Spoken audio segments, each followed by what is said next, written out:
आज 15 अगस्त है यानी कि इंडिपेंडेंस डे और अभी शाम हो चुकी है। गुल्ली बुल्ली और शॉन को समोसे और जलेबी खाने का मन कर रहा था, इसलिए ये शहर में समोसे और जलेबी लेने जा रहे हैं। थोड़ी देर बाद ये लोग पप्पू हलवाई की दुकान पर पहुंच जाते हैं और पप्पू हलवाई इन लोगों को आते हुए देखता है और वो बहुत खुश हो जाता है और सोचता है कि आज तो मैं अच्छे खासे समोसे जलेबी बेच लूंगा, वो भी हाई प्राइस पर। और इसकी दुकान पर अभी काफी सारे मिठाई और समोसे पड़े बचे हुए हैं, वो भी शाम के वक्त। गुल्ली बुल्ली और शॉन ये सारी मिठाइयाँ और समोसे देखकर बहुत ज्यादा खुश हो जाते हैं और उनके मुंह में पानी आने लगता है। तभी गुल्ली दुकानदार से पूछता है कि ये समोसे आखिरकार कितने के हैं, मुझे जल्दी से इसका दाम बताओ ताकि मैं इसे जल्दी से खरीद कर अपने घर पर जाकर मजे से खा सकूं। ये सुनकर दुकान वाला बोलता है कि आज इंडिपेंडेंस डे है और शाम भी हो गई है, इसलिए आज सब कुछ काफी महंगा है। ये एक समोसा 50 रुपए का है। समोसे का इतना ज्यादा रेट सुनकर शॉन को गुस्सा आ जाता है और वो कहता है कि तुम काफी ज्यादा महंगे समोसे दे रहे हो।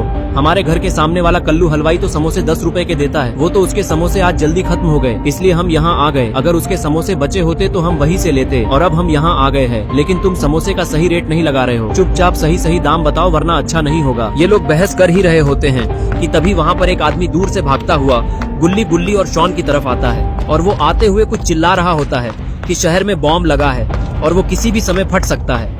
अगर जान प्यारी है तो जल्द से जल्द यहाँ से भाग जाओ वरना बॉम्ब के साथ साथ तुम लोग भी फट जाओगे। तभी गुल्ली बुल्ली और शॉन उस आदमी को भागता हुआ देखते हैं और उसकी बातें सुनकर ये लोग सोचते हैं कि ये आदमी पागल हो गया है क्या, इंडिपेंडेंस डे के दिन आखिरकार कौन बॉम्ब लगाएगा। तभी बुल्ली बोलता है कि गुल्ली और शॉन, मुझे लगता है कि ये आदमी पगला गया है या फिर हो सकता है कि किसी ने लोगों को डराने के लिए शहर में बॉम्ब होने की झूठी अफवाह फैलाई है ताकि सब लोग शहर छोड़कर भाग जाए और कोई भी इंडिपेंडेंस डे नहीं मना पाए और वो शहर पर कब्जा कर ले। लेकिन तभी एक पास वाले घर में बॉम्ब ब्लास्ट हो जाता है और वो घर पूरा मिट्टी में मिल जाता है, जिसको देखकर गुल्ली बुल्ली और शॉन एकदम हैरान हो जाते हैं और फिर उन्हें समझ आता है कि शहर में सचमुच बॉम्ब लगा हुआ है और वो आदमी सब कुछ सच बोल रहा था। तभी पीछे खड़ा पप्पू हलवाई बॉम्ब ब्लास्ट देखकर बहुत ही ज्यादा डरने लगता है और वो अपने आसपास देखने लगता है कि कहीं उसके पास भी बॉम्ब न फूट जाए। लेकिन तभी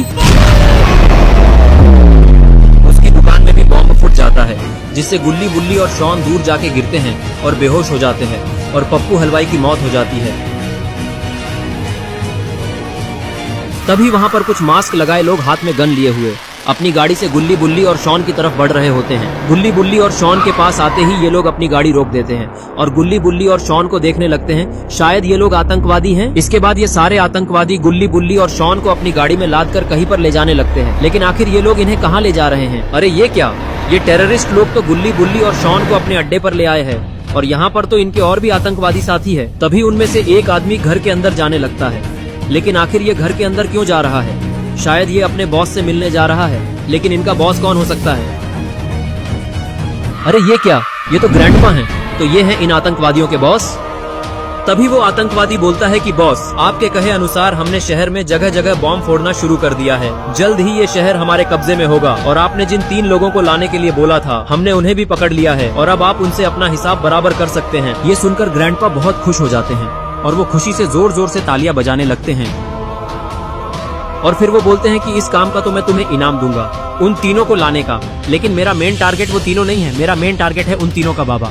वो मेरे हर काम में टांग अड़ाता रहता है। अब पहले तुम लोग उन तीनों को अंदर ले आओ। और इसके बाद ग्रैंडपा के आदमी गुल्ली बुल्ली और शॉन को अंदर लाकर टांग देते हैं और फिर ग्रैंडपा चेयर से उठकर खड़े होते हैं और वो गुल्ली बुल्ली और शॉन के पास आने लगते हैं। तीनों के पास आने के बाद ग्रैंडपा बहुत जोर जोर से हंसने लगते हैं और इन लोगों को देखने लगते हैं। इसके बाद ग्रैंडपा बोलते हैं कि तुम लोगों ने मुझे बहुत परेशान किया है, हर बार आकर मेरा काम बिगाड़ा है, लेकिन अब और नहीं, आज मैं तुम लोगों को छोड़ूंगा नहीं और आज आजादी का दिन है। आज ही के दिन तुम्हारा देश आजाद हुआ था ना, इसलिए आज मैं तुम्हें इस दुनिया से ही आजादी दिलाऊंगा और फिर तुम्हें जहन्नुम नसीब होगी। और अगर तुम जहन्नुम नहीं जाना चाहते तो जल्दी से हिंदुस्तान मुर्दाबाद और पाकिस्तान जिंदाबाद बोलो। लेकिन शॉन ऐसा बोलने से मना कर देता है और वो बोलता है कि हम मर भी जाए फिर भी हम हिंदुस्तान को ऐसा नहीं बोलेंगे। और आपका पाकिस्तान जिंदाबाद है, इसे हमें कोई इतराज नहीं, लेकिन हमारा हिंदुस्तान जिंदाबाद था, जिंदाबाद है और जिंदाबाद रहेगा। ये सुनकर ग्रैंडपा को गुस्सा आ जाता है और वो शॉन को जोर जोर से मारते हुए बोलते हैं कि तूने पाकिस्तान के बारे में ऐसा कैसे बोला, ले। लेकिन मार खाते हुए भी शॉन हिंदुस्तान जिंदाबाद के जोर जोर से नारे लगा रहा होता है, जिसकी वजह से ग्रैंडपा के कान में ये बात चुभने लगती है और वो पागल होने लगते हैं।